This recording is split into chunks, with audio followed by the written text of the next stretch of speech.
selain untuk edukasi, media sosial itu juga bisa jadi ajang buat bagaimana kita berinteraksi dan berkoneksi terhadap satu sama lain. Cari informasi di dalam media sosial, terus juga kita bisa membangun identitas pribadi. Jadi kita harus riset dulu, jadi kayak gimana kebenarannya gitu, jangan asal main ketik-ketik aja. Karena dari media sosial ini kan kita banyak buat ekspresi, buat menunjukkan gimana cara kita menunjukkan karya seni kita. Membuat berbagai macam konten, berbagai macam edukasi untuk yang bisa ditonton di seluruh dunia. Yang melakukan literasi kali ya, banyak baca dan informasi dari berbagai sumber dulu. Jadi kita nggak langsung menjudge si A atau si B guys.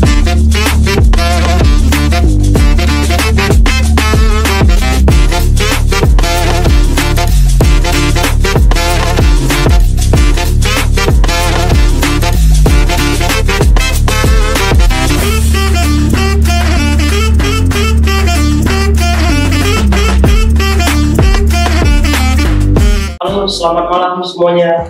Senang sekali saya Nanda Pratama Tarigan hadir di acara talkshow hari ini. Hari ini kita akan membahas sesuatu yang tidak bisa lepas dari kehidupan anak muda, khususnya peran media sosial dalam kehidupan anak muda.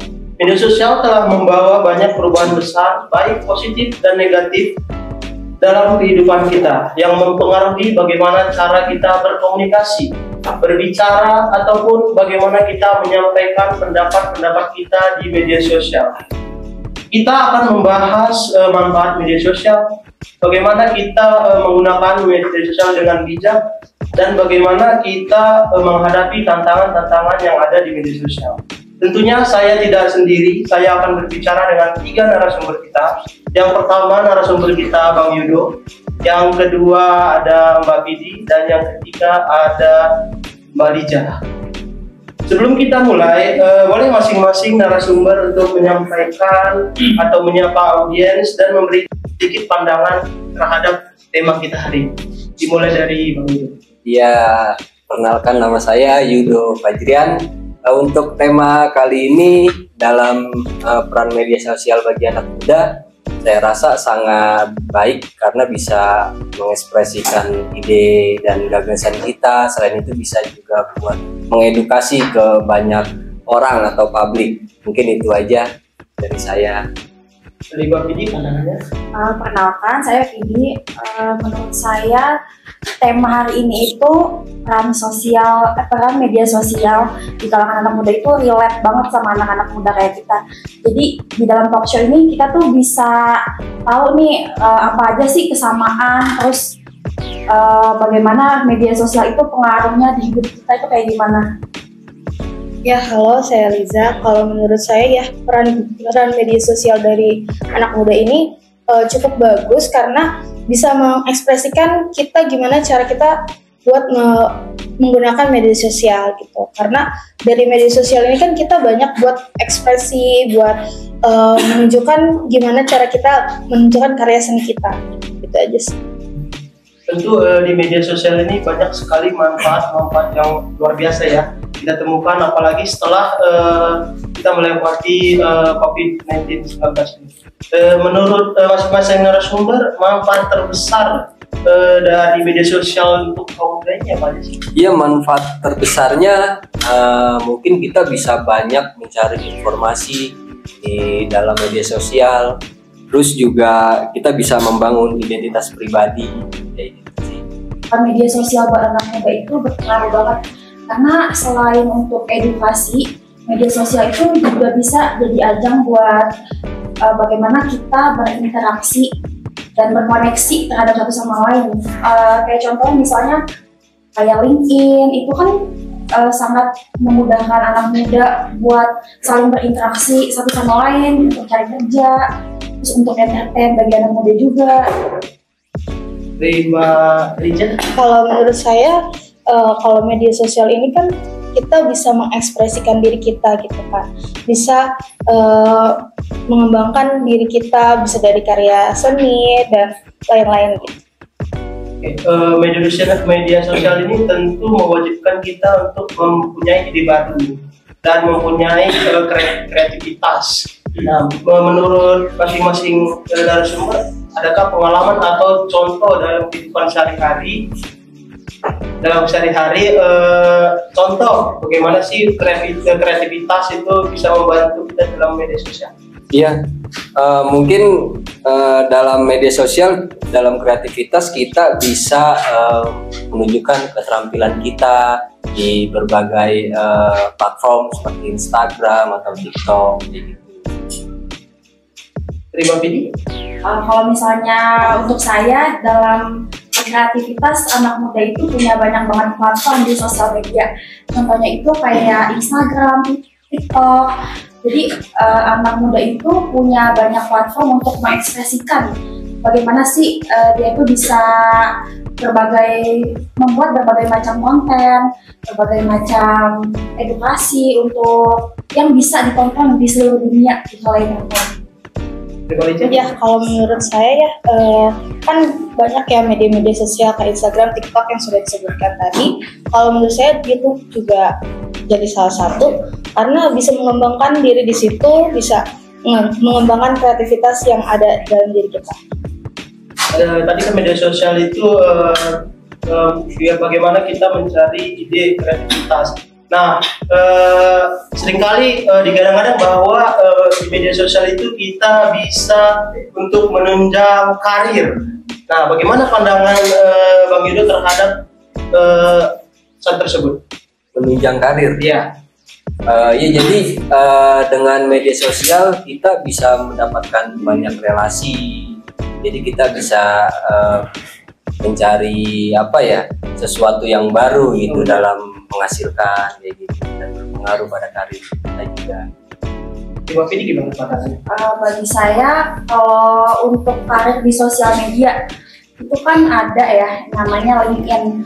Nah, itu sangat membantu buat para anak muda mencari kerja, terus saling berkoneksi, terus jadi HRD ini bisa lihat nih para anak muda itu pengalaman kerjanya kayak apa, jadi sangat membantu sih untuk hal ini.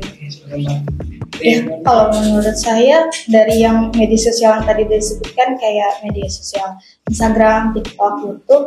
Kalau misalkan dari Instagram dan TikTok kan kita bisa mengembangkan kreativitas yang ada dalam diri kita gitu kan. Terus bisa mengembangkan apa yang bisa kita edukasi, itu meningkatkan jaringan juga ke khalayak umum. Media sosial ini banyak sekali dampak positifnya, tapi juga mungkin ada dampak negatifnya.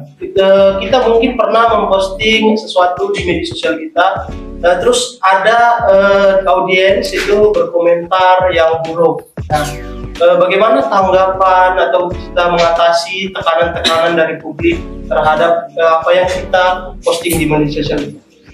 Ya, mungkin kita juga harus pintar-pintar ya memilih informasi atau kayak komentar-komentar yang tidak baik, karena bisa mengganggu kesehatan mental kita juga.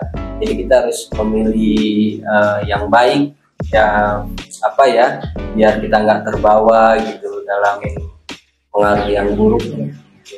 Terima kasih. Kalau menurut saya kan di sosial media itu sering banget ya orang body shaming, terus cyberbullying, itu kan sering banget. Terus kayak netizen itu tuh kalau ngomong kan kadang-kadang nggak ada filter gitu ya? Iya, nggak ada filter. Terus biasanya orang-orang konten kreator atau yang sering main di sosmed itu biasanya suka kena mental. Nah, itu tuh sebaiknya menurut saya kita kan nggak bisa ngatur apa yang orang lain pengen komentar tentang kita. Menurut saya ada baiknya kita tuh tutup mata aja dan terus fokus positif sama konten-konten kita. Kalau menurut saya setuju dengan pandangan Kak Vidi, cuman menurut saya juga kita yang berkomentar itu harus lebih berhati-hati dalam berkomentar lagi, karena di media sosial itu jaringannya banyak, kayak misalkan kita bisa jejak sosial, jejak ininya, terus jejak digital. Jadi kayak kita harus pandai-pandai aja buat gimana kita berkomentar dan gimana kita tutup mata aja dan tutup kuping dalam itu. menurut masing-masing narasumber, perlukah pengawasan orang tua dalam menggunakan media sosial? Jadi saya pribadi juga kalau diawasin agak risih ya. Mungkin di setiap media sosial saya tuh orang tua saya nggak pernah ngikutin dan nggak akan tahu username-nya apa. Itu bagaimana? Sebenarnya untuk pengawasan harus kayaknya ya, karena kan di media sosial ini juga pengaruh buruknya, pengaruh negatifnya itu udah banyak sekali ya. Jadi mungkin bisa dengan cara yang baik mungkin ke anak gitu kan, dengan melihat apa yang dia cari informasi apa gitu. Jadi kita juga nggak was-was gitu. Menurut saya itu. Kalau menurut saya untuk pengawasan orang tua di sosial media itu terutama anak-anak underage, anak-anak yang di bawah 17 tahun atau di bawah 21 tahun itu wajib dalam pengawasan orang tua. Sekarang tuh di media sosial ada kan yang namanya Google. Jadi Google Family itu ya mereka bisa saling terkoneksi satu sama lain. Jadi orang tuanya ini bisa mengawasi anaknya ini nonton apa aja, terus buka apa aja. Untuk anak-anak underage ya wajib dalam pengawasan orang tua. Tapi kalau misalnya udah dewasa, ada baiknya kita itu juga bisa ngatur diri kita sendiri sih supaya tetap melihat konten-konten yang positif. Kalau menurut saya benar tadi, karena anak-anak di bawah umur itu kan kita nggak bisa melihat dia mau buka apa aja, jadi kita harus mengawasi tersebut. Karena kan sekarang ada YouTube Kids gitu-gitu, kita bisa melarikan dia ke YouTube Kids aja. Kalau misalkan untuk anak-anak sudah dewasa itu mulai dari kesadaran diri aja, gimana cara kita bersosial media. Dalam media sosial juga kan mungkin kita pernah ada artis atau influencer yang kita ikutin, bahkan apa yang dia pakai kita ingin gunain. Sebagian masyarakat Indonesia itu FOMO, jadi apa yang dipakai oleh artis yang kita sukai kita juga sukai, dan kadang kita juga memaksa untuk membeli barang itu. Bagaimana pandangan narasumber terhadap hal itu? Kalau menurut saya, nih salah satu dampak negatif dari penggunaan sosial media di anak muda itu benar, kita tuh saking sering melihatnya influencer, kehidupan influencer, kita tuh jadi punya keinginan untuk punya kehidupan kayak mereka juga. Tapi sebenarnya kapasitas kita tuh belum sampai situ, sehingga banyak anak muda yang memaksakan diri untuk mengikuti gaya hidup hedon seperti influencer. Nah itu tuh sebenarnya itu dampak negatif ya kayak gitu. Ada baiknya anak muda itu ambil positifnya aja untuk kegiatan yang seperti hedon, terus kelihatan yang kehidupannya sempurna kan influencer itu, jadi kita kepengen. Nah itu ada baiknya kita itu memfilter aja yang masih sesuai sama batasan kita, yang secukupnya kita aja. Jadi kalau misalnya influencer itu ada kegiatan-kegiatan positif, kita nggak apa-apa ngelakuin. Tapi kalau misalnya kita nggak sanggup untuk mengikuti gaya hidupnya si influencer ini, itu sih yang agak-agak bahaya buat anak-anak, terutama buat anak-anak muda ini. Karena ini banyak banget anak-anak muda ini sampai bela-belain utang, pinjol, dan buat gaya hidup itu banyak banget. Mungkin saya setuju dengan Vidi juga gitu, lebih menyaring informasi untuk memberikan energi positif aja gitu. Jangan terlalu banyak semuanya harus diikutin apa yang ini influencer berikan informasi gitu. Kadang juga ada yang kita nggak sesuai gitu sama kita kan.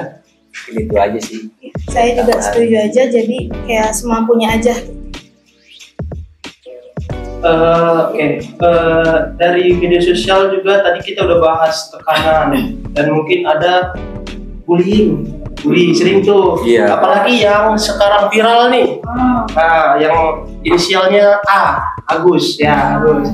Itu kita sebenarnya tidak bisa membedakan dulu informasi, tidak bisa menyaring, tidak bisa mencari informasi faktanya mana, datanya mana. Seringkali kita menghujat dulu ini, setelah tahu datanya kita menghujat lagi yang ini nih. Ya, jadi pandangan narasumber bagaimana kita dapat memfilter berita-berita yang benar. Jadi untuk memfilter berita-berita yang benar mungkin kita harus lebih banyak melakukan literasi kali ya, banyak baca dan informasi dari berbagai sumber dulu. Jadi kita nggak langsung menjudge si A atau si B kayak gitu sih menurut saya. Dari Pak Bidi gimana? Kalau menurut saya hoax itu salah satu masalah terbesar dalam media sosial. Nah, para anak muda ini baiknya itu perbanyak literasi, terus menyaring informasi yang ada, ini tuh benar atau enggak, dan jangan asal ketik menjudge ini si ini gitu. Menurut saya ada baiknya anak muda itu bijak dalam bersosial media, karena track record sosial media itu kan serem banget ya, berpengaruh banget buat kita, dan itu suatu saat bisa ngajarin kita juga. Punya banyak kan politisi tweet-tweet zaman dulu yang apa lagi kayak gitu. Pandangan Mbak Liza gimana? Kalau menurut saya media sosial itu kan emang banyak banget ininya ya. Terus kalau misalkan anak muda asal main ketik aja dengan ininya, jadi kita harus riset dulu. Jadi kayak gimana kebenarannya gitu. Jangan asal main ketik-ketik aja. Media sosial ini juga kan bisa menjadi wadah kita untuk mengangkat personal branding kita nih. Di zaman sekarang mungkin setiap orang pasti mempunyai masing-masing media sosial.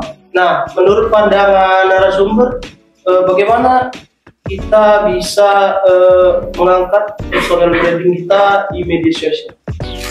Ya mungkin untuk personal branding itu iya betul, tapi ada yang lebih baik untuk ini sebenarnya kita bisa mendukung dari platform itu untuk belajar kayak gitu, jadi lebih positif juga. Kalau menurut saya personal branding itu kan bisa dibuat ya, dan kebanyakan influencer-influencer yang bikin personal branding tentang dirinya di sosial media sebenarnya banyak yang aslinya nggak kayak gitu. Jadi menurut saya personal branding ini bisa dibuat dengan konten-konten yang positif. Jangan kita ambil yang konten-konten kita ambil berita hoax atau konten-konten menjudge orang lain atau reaction yang negatif. Lebih baik anak-anak muda itu mungkin bikin konten yang jelas sekalian, entah itu mau edukasi atau mau masak misalnya. Baliza gimana? Oke, mungkin itu tadi pertanyaan terakhir. Mungkin dari audiens ada yang mau bertanya pada narasumber kita? Boleh satu pertanyaan sebelum saya tutup? Gimana sih caranya biar kita bermain media sosial nih? Oh iya, sebelumnya bisa memperkenalkan diri dulu biar enak, ya kan? Saya Afri dari kelompok 4. Mau nanya kayak gimana sih caranya biar kayak bisa bermain sosial media itu yang positif di kita kan, tadi kita diterjang sama berita-berita negatif terus, sama kayak hal negatif kan juga banyak. Terus gimana kita biar tetap positif dengan sosial media tersebut? Sumber boleh dijawab? Kalau menurut saya, gimana sih kita biar bisa tetap positif bersosial media? Yaitu dengan kita tuh nggak buka tuh berita-berita yang negatif, karena berita negatif itu sebenarnya ngaruh juga loh ke diri kita, dan apa yang kita tonton, apa yang kita baca di sosial media itu sebenarnya adalah kita juga. Jadi kalau misalnya kita suka konten-konten julid, konten-konten negatif, ya berarti kita orang yang seperti itu. Tapi kalau misalnya kita suka konten-konten yang positif, yang menghibur dengan tanda positif ya, nah itu tergantung kitanya juga sih. Jadi kita bisa menyaring hal-hal yang baik di sosial media. Karena kalau misalnya kita buka-buka konten-konten negatif kayak ngebully Agus, apa sih untungnya di hidup kita gitu? Nggak ada, justru itu cuma nambah record yang nggak bagus untuk kita ke depannya. Jadi alangkah baiknya anak-anak muda ini itu berpikir panjang dan tetap nonton konten-konten positif atau bikin konten positif. Jadi itu kita nggak ke-distract sama hal-hal yang negatif, hal-hal yang nggak baik, terutama buat kita di masa depan. Dari diskusi kita tadi kita belajar bahwa media sosial itu bisa membawa dampak positif, bisa juga membawa dampak negatif. Anak muda jika digunakan dengan bijak pasti akan mendapat manfaat yang positif. Namun kita juga perlu waspada terhadap dampak negatifnya dan perlu mencari tadi yang keseimbangan berita. Jadi kita mencari dari sumber A, B, terus kita bisa simpulkan. Jadi tidak boleh mengambil sumber dari salah satu aja. Oke, terima kasih banyak narasumber yang telah memberikan pandangan dan ilmunya untuk hari ini. Dan tentu saja terima kasih juga kepada audiens yang sudah menyimak talkshow hari ini. Jangan lupa media sosial hanyalah alat. Kitalah yang menggunakan bagaimana kita bisa mendapat apakah itu manfaatnya positif ataupun negatif. Sampai jumpa di episode berikutnya. Tetap semangat dan gunakan media sosial dengan bijak. Terima kasih dan nonton.